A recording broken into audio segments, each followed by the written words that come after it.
কোরআনের 5 পারা সূরা নিসা আয়াত 64 খুলে দেন। কেন যাব?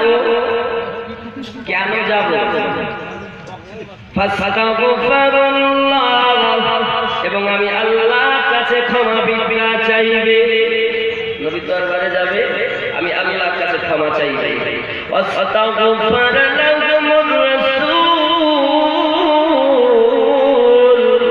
এবং তোমাদের পক্ষ থেকে আমি আল্লাহর কাছে নবী ক্ষমা ভিক্ষা চাইবে।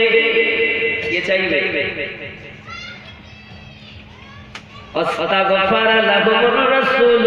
তোমাদের পক্ষ থেকে আমি আল্লাহর কাছে নবী সুপারিশ করবে। কে সুপারিশ করবে? নবী।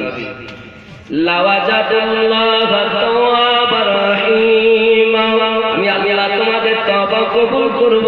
আমি আল্লাহ পাক আল্লাহ তাআলা তোমাদের প্রতি গফুরুর রহিম হয়ে যাব। আল্লাহ পাক বলেন ক্ষমা করব আমি, সুপারিশ করো নবী তুমি।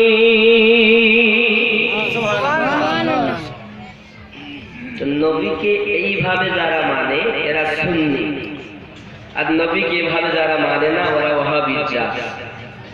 ক্লিয়ার কথা। আমার জওয়ান যুবক সোনা মানিকেরা, এই নবী পাক সাল্লাল্লাহু আলাইহি ওয়াসাল্লামের কথা না বললেই হয় না বাবা। এই জন্য নবীকে চিনতে গেলে, আমার নবী পাককে ভালোবাসলে জগতে লাভ হবে, পরজগতে লাভ হবে। কিন্তু বন্ধু, হাদিস শরীফে লেখা আছে, লা ইউমিনু আহাদুকুম হাত্তা আকুনা হাব্বা ইলাইহি মিন ওয়ালিদিহি ওয়া ওয়ালাদিহি ওয়ান নাসি আজমাইন। হতে পারবে না ঈমানদার ততক্ষণ যদি তোমার সন্তানের থেকে বেশি প্রেম না করো, পিতামাতার থেকে বেশি যদি ভালো না বাসো, অর্থের থেকে বেশি যদি ভালো না বাসো, জীবন অপেক্ষা যদি নবীকে ভালো না বাসো, লা ইউমিনু, তুমি মুমিন হতে পারবে না বাবা। কোরআন মাজিদের এই 5ম পারা আয়াতে নিসা আয়াত নাম্বার 64 যখন তেলাওয়াত করেছেন সূরা নিসার, আরবের ব্যক্তি একজন নিজেকে পাপী মনে করি আমার দরদি নবীজি রওজা মোবারকায় হাজিরি দেবেন। বাবাজি, ও তো আমার নবীজিকে জীবনে চোখে দেখি নাই। ওই আরবিয়ার মানুষটি নিজেকে অপরাধী মনে করি, নিজেকে অত্যাচারী মনে করি। বাবাজি আমার মদিনা মুনাওয়ারায় রওনা দিয়েছেন। সাহাবায়ে কেরাম রিদওয়ানুল্লাহি তাআলা আলাইহিম আজমাইনগণ বসে আছেন, জিজ্ঞাসা করছেন, বন্ধু কালী কামলিওয়ালা কোথায়? নবী পাক কোথায়? কেন জি আপনি এখানে এসেছেন? ও ভাইজানেরা, কোরআন মাজিদের 5 পারা সূরা নিসা আয়াত 64 আমি তেলাওয়াত করে দেখলাম। আল্লাহ পাক বলেন ক্ষমা করব আমি, সুপারিশ করবে নবী। নবী যদি খুব সুপারিশ করেন আমি আল্লাহ পাক ক্ষমা করে দেব। নবী কোথায়? নবী কোথায়? ডাক দিয়ে বলছেন, বন্ধু নবী পাক কয়েকদিন হয়েছে আমাদের থেকে বিয়োগ হয়েছে, নবী আমার পর্দায় চলে গেছেন। ওই দেখেন নবীর রওজা। আব্বাসী আমার সোনা মানিকেরা, সাহাবী রাসূল যখন নবী পাকের রওজা মোবারকা দেখিয়ে দিলেন, আমার নবী পাকের রওজা ঘন্টা জানেন। মায়েশা সিদ্দিকা রাদিয়াল্লাহু তাআলা আনহার হুজরা মোবারকা যেটাও, আমার নবী পাকের রওজা মোবারকা সেটাও।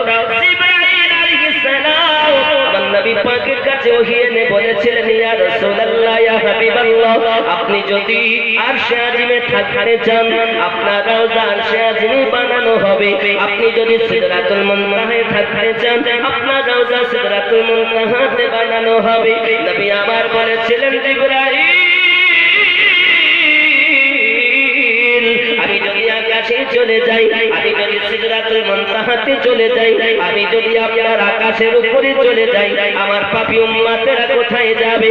না না জিবরাইল, আমি জগতের বুকে মরি জমিনে থাকতে চাই। আমার পাপী উম্মতেরা আমার রওজার কাছে আসবে। আমি নবীজি আল্লাহ পাকের কাছে ক্ষমা ভিক্ষা চাইব, আর আমার উম্মতেরা রওজার নিকট থেকে নিষ্পাপ হয়ে বাসায় যাবে।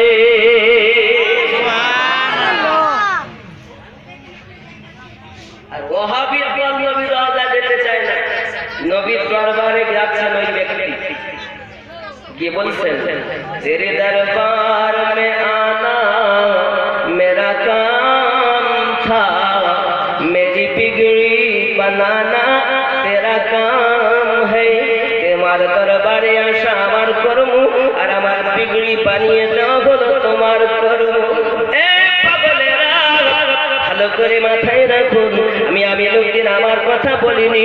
তাফসীরে ইবনে কাসির পৃষ্ঠা নাম্বার 520 খণ্ড নাম্বার 1 এর ভিতরে লেখা আছে, সাহাবায়ে কেরামেরা আমার নবীজি ওই সাহাবায়ে কেরামেরা ওই আরবিয়ান ব্যক্তিকে নবী রওজা দেখিয়ে দিলেন।